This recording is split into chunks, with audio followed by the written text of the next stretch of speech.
Well, good morning, good people. Mark Holmes here, and as always, I want to say thank you all for watching, commenting, subscribing, and being part of the Joe Boo Sports Report. Without you guys, as well as you ladies, you know that this literally does not work. I hope everybody's having a great day. It's Saturday, it's the weekend, we're knee-deep in football off-season, the first week since postseason. We'll be having our 5 o'clock live stream tonight. Tomorrow I'll be on the road, but we will switch it up next week, going back to Sunday. So just letting you know, today it will be tonight. And I'm sure that we'll have Leo in here bloviating about the parade and everything else and how great the Eagles are. I literally have Philly 500 on a daily basis texting me with pictures and talking about the champ and this, that, and the other. But you know what? They deserve it, man. It's their gig now. They did what it took to win. So I am, and where everybody has already succumbed to the Eagles are the greatest team of all time, and that they're automatically going to go back. You know, it's funny because every year we always anoint a team that went to the Super Bowl as they're going to be great, San Francisco. And now you got San Francisco literally looking like they're moving on from some players and possibly doing some rebuilding here just like that after having a season where they're going to draft higher than we are.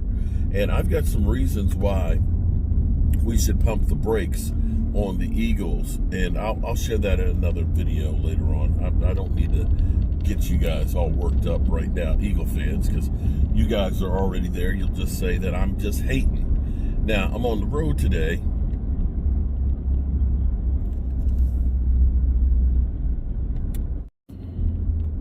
Sorry about that. I had to take a call. I'm on the road today because I've got to get this truck worked on. God, found on the road dead. Good old Ford truck. The truck has been really, really good to me, but the last 2 months I've had problems with the basically the wire harness, I think they call it, for the transmission, the catalytic converter, and now I've got a coolant leak that goes into the turbo. So it's kind of like I just hit 150,000 miles on it, and all of a sudden everything is going to shit. And everybody's already telling me, buy another truck, buy another truck. But I've got this thing paid off. I got it paid off. And so I don't want another car payment. I just don't. That commitment, that money, I'm going to run this thing and try and keep it on the road until it dies. So, anyway, be that as it may, the Dallas Cowboys, as we are getting closer and closer to free agency, okay? We are sitting here. Today is the 15th of April. I hope you guys had a great Valentine's Day with your significant other, girlfriend, boyfriend, whatever you may have. But we're in the middle of February, and there's only 28 days in this month, so we are on the downhill side of here. And come the 10th of March, legal tampering begins for free agency. And that means that agents can contact the teams can contact the agents. If the players don't have an agent, the players can contact teams that they are interested in signing with. There's not much time here. We just literally got our whole coaching staff finalized yesterday. So we have to figure out, one, who we want to keep, who we want to let go, who we want to sign outside of the building, and where the money's going to come from. The Cowboys typically have been a team that just has got to wait and see. We'll take our time and figure it out down the road. We don't need to be in a hurry. They need to have a sense of urgency. They need to go ahead and get their shit together right now. No better time than today. You've got Micah Parsons, who literally is doing what nobody else has done, and he's basically begging you to get his contract done. And willing to take a team-friendly deal, which I ain't heard anybody. Say what you will about Micah Parsons. I don't hear anybody saying what Micah Parsons is saying right now. A lot of Cowboy fans are sick of him. I can't stand him. He needs to shut up. Listen, if I got a guy who's talking about doing everything possible to win and willing to take less money, I'd like to get more guys like that. Yeah, you got something that you have to deal with. You know, are any of you guys married? Any of you guys married? You know, I love my wife 100%. And my wife loves me. But I can guarantee you that there's some things that I do that she can't stand. That just piss her the hell off. That she absolutely hates. Like fellas, you know, I know not to leave the toilet seat down. I mean up. Don't leave it up. Don't leave it up. Okay? Don't do it. Or when you shave and you leave, you know, some whiskers in the sink, you know, oh my God, that's the end of the world. But we won't talk about the hairball that they leave when they brush the hair and it's on the floor. You know, it's like a dirt bunny, but it's hair. You understand what I'm saying? There's always things that you have to put up with people that may be things that you don't like. But the things that they have outweigh. The fact that dude gets 12 sacks a season or plus is one of those things that you can put up with a lot of things if his ass is getting to the quarterback. Now, if he was getting like 1.5 sacks a season and 5 tackles, oh, hell no. You're not putting up with that shit. That's what I'm talking about, people. Okay, so the question is, because you only have so many resources, okay? Even if you flip the trigger and you get $100 million in cap space, you still only could sign so many players. You only have so many draft picks. And we've got everybody is focused in on Ashton Jeanty. And I'm not going to say that Ashton Jeanty would not help this team. But here's the thing. Think about this for a second. Because this is the chicken versus the egg. When you think about getting the running back versus the offensive line. Okay? Saquon Barkley, 2,004 yards. One of the greatest NFL seasons, although he had an extra. No, he didn't. He didn't play that game. But one of the greatest seasons in the NFL. The funny thing is do we think that Saquon Barkley is better now than he was in previous years with the Giants? Or was Saquon always good, but the circumstances around him made him produce more? Because, see, you can take Saquon as a rookie, and he averaged 5 yards a carry, which was good, and had 1,300 yards, which is good too. But here's the thing. He goes to the Eagles with a great offensive line, and I mean a great offensive line, that were mauling people. And so do we look at this and say that Saquon averaged 5.8 yards a carry? 5.8 yards a carry. 0.8 yards. That's like 2 feet more. Every time he touched the football, he got more every single time than at any point of him being a Giant. He had 700 yards more in rushing than any other year in his career.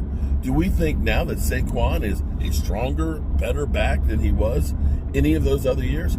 Maybe slightly, but typically, as you get older, you're more susceptible to injuries, and you start to slow down. That's the general rule. Now, that's not to say there's not exceptions to the rule. You can look at Derrick Henry, who rushed for 2,000 yards with Tennessee. Almost do it with Baltimore this year, again, going to a better team. I think Derrick Henry is not as strong as he was when he got the 2,000 yards in Tennessee, but because of the circumstances of the Baltimore Ravens being such a dynamic offense that you couldn't stop everything, it made him a better running back. So the question begs is, do you spend your number one pick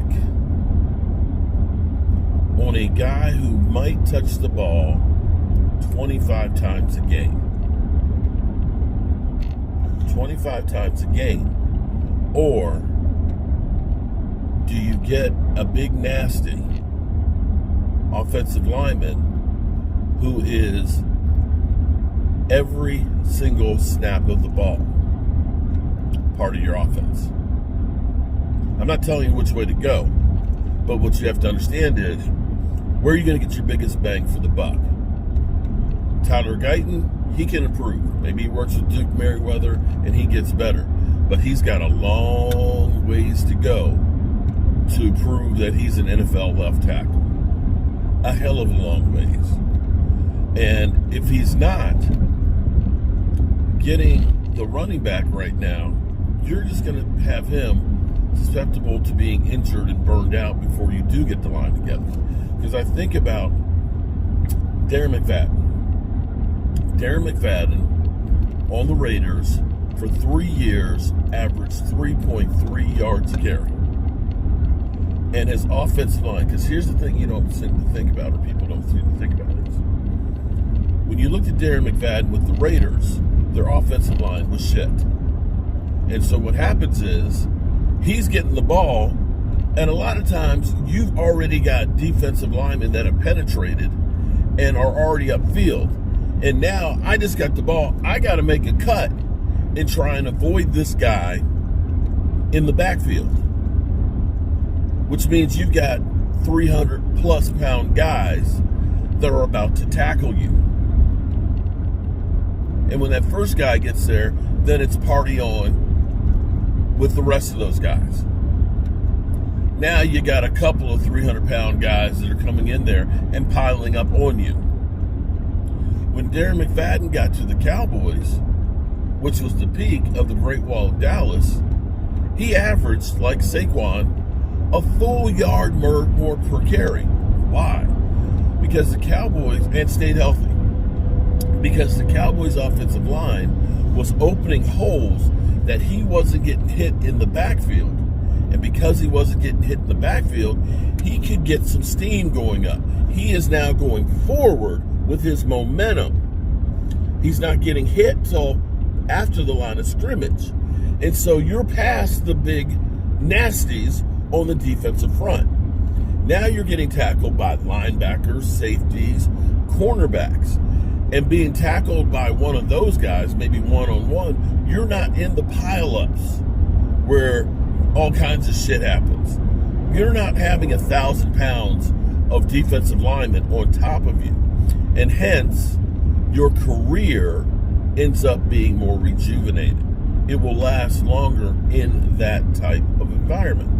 And so that begs the question of, when you have a great offensive lineman, he's not only helping the running game, he's helping the quarterback because he is keeping that quarterback upright.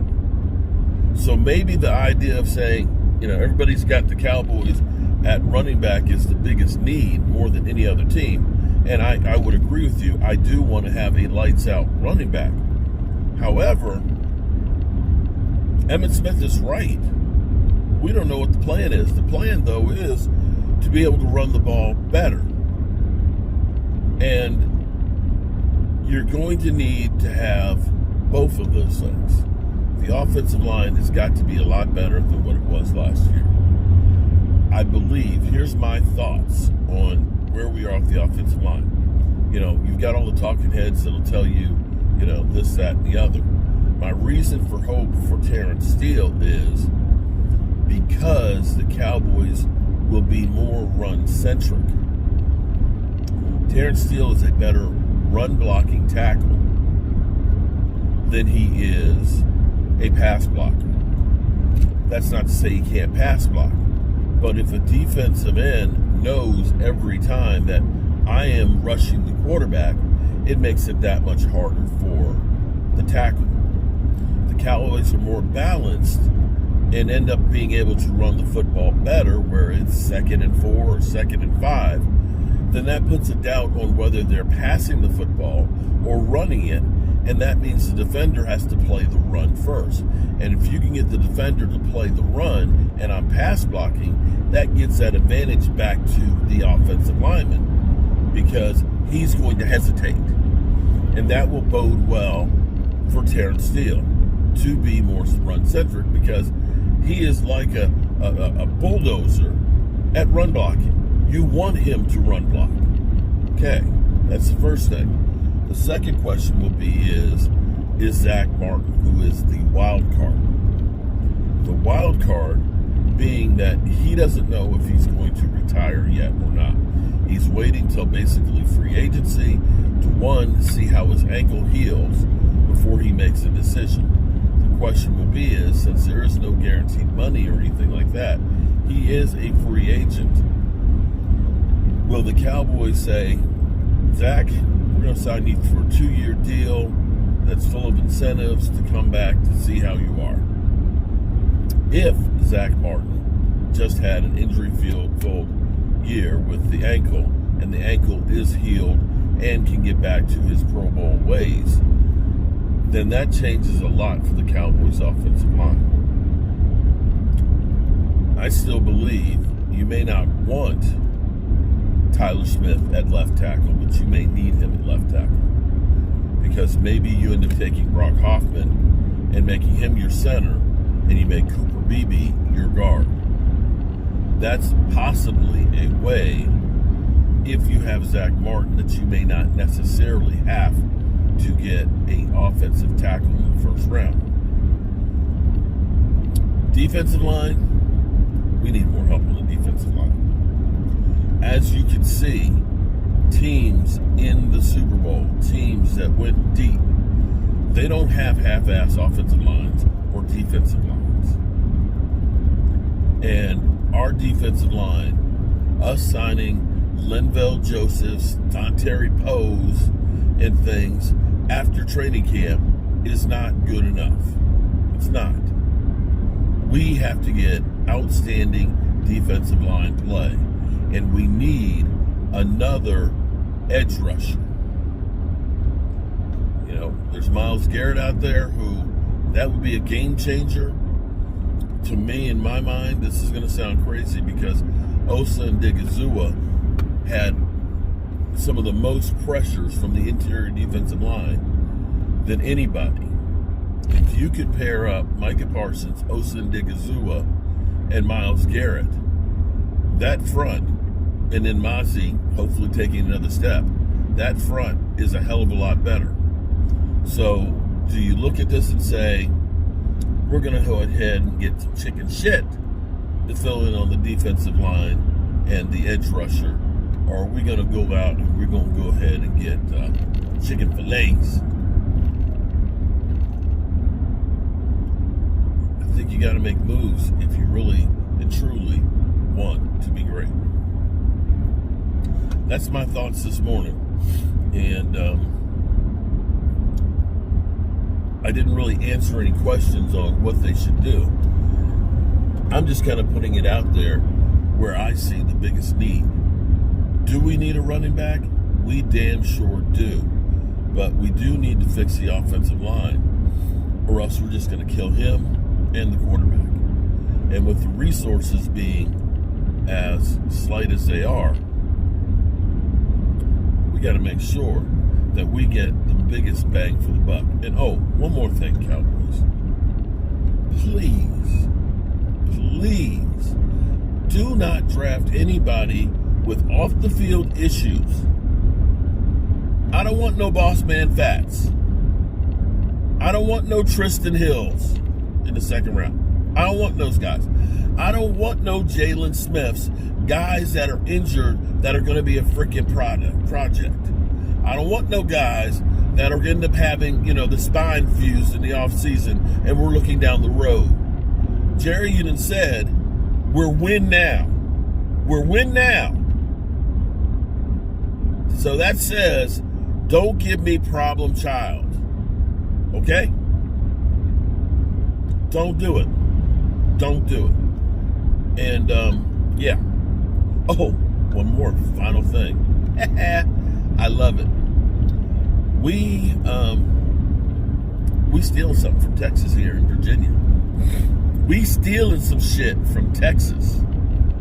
And I cannot wait, because I'm on Interstate 81, and I'm about 8 miles south of JMU, my school.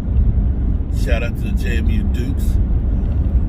And up here, about 3 miles, we have the very first Buc-ee's. That's right, we gonna have a Buc-ee's here in Virginia. What's crazy is the whole East Coast is going nutso. You've got billboards for this Buc-ee's all the way up in New York advertising it, because 81 goes all the way up to New York, and down south in North Carolina and everything else. And I'm seeing articles from West Virginia talking about Buc-ee's. Buc-ee's coming soon. It is like in West Virginia. This mother humper, it's about 75,000 square feet. They've been working on this thing, I will say, almost a year, and it will be open, I think, this spring. And man, oh man, it's gonna be the shit. It's gonna be the shit. And I can't wait. I can't wait. I done heard from Q and Jet and everybody talking about Buc-ee's barbecue. You can go in there, you can get your barbecue grill on. They got like 50 ice machines. I don't know why you need 50 ice machines there. A couple of 100 gas pumps, and no trucks allowed. No tractor trailers around. This is straight up for the traveler in you. And I'm stretching this because I'm trying to get up here to it so you guys can see where Buc-ee's is coming. I can't wait. I can't wait. Exciting things happening, people. Exciting things. And I think here it comes. Here it comes. If I had more time, I'd pull off the road here. Look over here.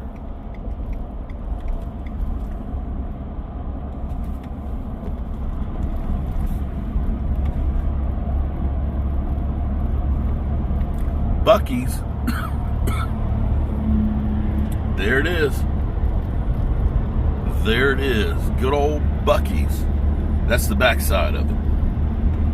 That's a freaking gas station, people. That's a gas station. Gas station on steroids. I'm Mark Holmes, and when it opens, I'll be sure to do a tour of Buc-ee's. I'll be there for the grand opening for that mother humper.